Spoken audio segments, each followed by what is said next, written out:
Y'all remember Alberto Del Rio? He has quite a reputation. Even a train wreck looked at this relationship and said, holy sh. But it's a story about redemption. When you wrestle for the world title at WrestleMania, hit the rock bottom and get a call from Triple H saying, "We want you back, Alberto Del Rio. We miss you, man." Even I wouldn't do that shit. I'm exaggerating, but it's somewhat true that WWE signed Alberto Del Rio. Also in Greatness of Wrestling, reason Braun Strowman got released, new WWE champion got crowned, and is Shinsuke Nakamura really fired by WWE? Welcome back to the channel, ladies and gentlemen. How are you guys doing today? We're continuing the road to 500,000 subscribers. So like this video, leave a comment, and subscribe. If you do, I'll send you the Rock plushies.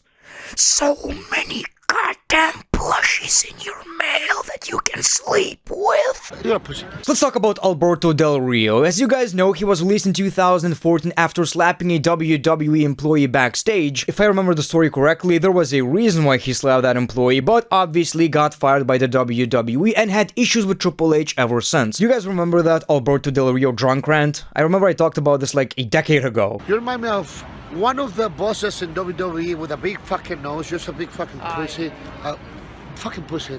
You're a pussy. You know what? I think the large nose looks good on Triple H. Eventually, he did return to the WWE, but wasn't a main eventer again, and got released by WWE a few years later. At that point, he was just here to push Roman Reigns. We had League of Nations, literally a faction made to be fed to Roman Reigns. Maybe we didn't like Alberto Del Rio, but we had great talent like Wade Barrett, Sheamus, Rusev, so it was really unfortunate. Whatever the case may be, he was a controversy magnet, even some serious allegations made against Alberto Del Rio, and nobody really wanted to work with him anymore. There are clips of Alberto wrestling in your high school gym. Now, as you know, WWE bought AAA. Alberto is a part of this company. He's a champion in AAA. So basically, WWE owns AAA, they own AAA wrestlers, their contracts. But according to Dave Meltzer, new contracts were signed, including Alberto Del Rio. Okay, first of all, I'm gonna calm you down, people. It's a bit of a bait, because a lot of people are already saying, oh my god, WWE brought back Alberto Del Rio.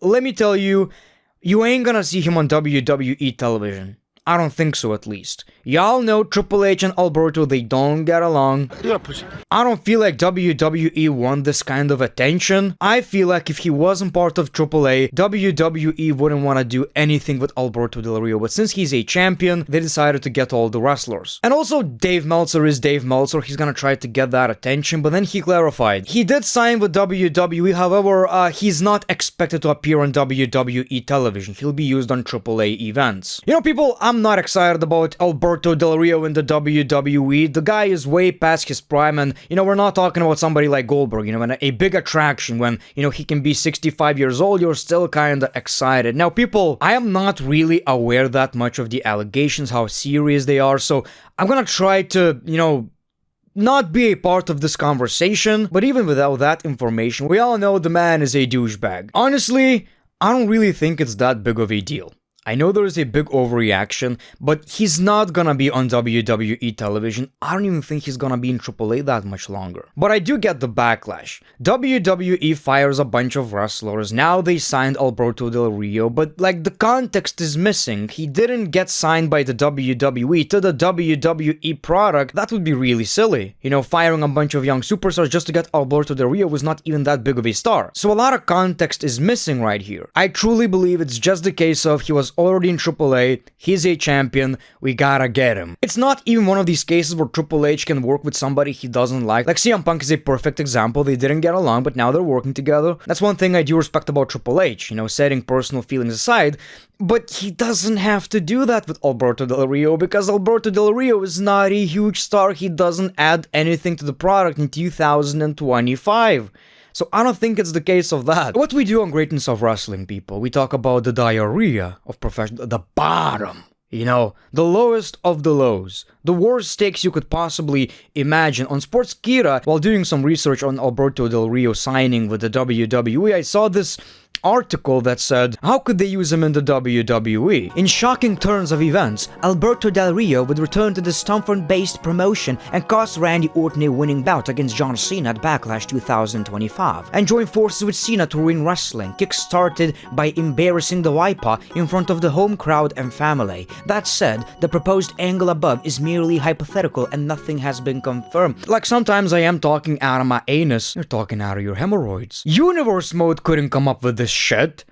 Game engine is not advanced yet to tell me, Alberto Del Rio interferes in Randy Orton versus John Cena. If I would pose this to ChatGPT, it would tell me to get sober. This idea of, yeah, people don't want to see Alberto in the WWE, so why don't we put him in the biggest match of the premium live event? Now, as you know, WWE released a bunch of talent. Dave Meltzer said that Braun Strowman's high salary was a large reason behind his release from WWE, and also age. I guess a lot of these superstars were fired because, you know, they pay them a lot of money and they were too old.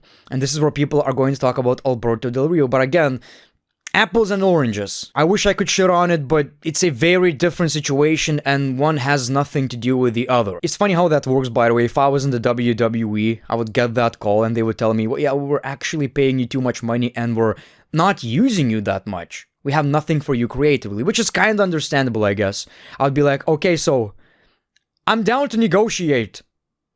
I'm okay with less money. Like, you don't have to fire me. When it comes to age of professional wrestlers, it's a very tricky thing, you know? You can still work for the WWE and still be in the main events as a 50-year-old, but you gotta be a huge star, man. You gotta be a huge star. And unfortunately for Braun Strowman, he didn't have that status. But you know, Strowman wasn't that old to begin with. He's only 41 years old. There are plenty of WWE superstars in the main event who are older than him. They are pushing superstars that are older than him. But I guess it's one of these cases where we're paying him a lot of money, we don't have a vision, we don't really have plans for him, we don't see him in the main event. It's unfortunate, you know, it's really unfortunate, and I do feel very sorry for these talent who, you know, work their ass off, and it never feels good. I actually liked Maven's message in his newest YouTube video. You should really check that out. You know, he basically talked about how he wishes he used that second opportunity and worked his ass off, and that's what the talent should do. If you still love professional wrestling, it's not over for you. It's also interesting how this message kinda, like, touched me as well in a way. I have nothing to do with professional wrestling, but I had a pretty successful YouTube channel, Greatness TV, and I abandoned it, basically. And I always wonder, maybe I could have been something on YouTube. It keeps me up at night. People, we got a new WWE champion. Yes, you guessed it. El Grande Americano became the new Speed champion. It's interesting how we wrestling fans view this championship. It's a nothing burger, right? Like, main event, WWE Superstar. Where basically, if you wrestle on that show, for whatever reason, we always assume, oh my god, he's buried. When in reality, you're getting something. If WWE are featuring you on main event, they're trying to build you somewhat. If they're giving you the Speed Championship, I mean, it means something at least. And in this case in particular, it's just fun. It's a funny gimmick, it's a comedy gimmick. I mean, it's somewhat serious, you know, the matches are good, but for the most part, it's a comedy gimmick. And he won a championship, not even as Chad Gable. I just find it funny, I don't think it's that big of a deal, and I'm kinda happy for him. Finally, I wanna talk about the reports of Shinsuke Nakamura getting released. So many reports, Shinsuke is gone, people. No more Shinsuke Nakamura. Well, all of that is BS. It's been confirmed, none of these rumors are true, he's still in the WWE. So I just wanted to let you know that you're going to see a lot of this on the internet because of the recent releases, so many false rumors. So keep in mind, check your sources, I guess even check WWE.com alumni page, I don't know. And people, that's all I got for you today. Thank you so much for watching this video, appreciate your support. Road to 500k continues. Peace, love, and hugs. It's been a pleasure.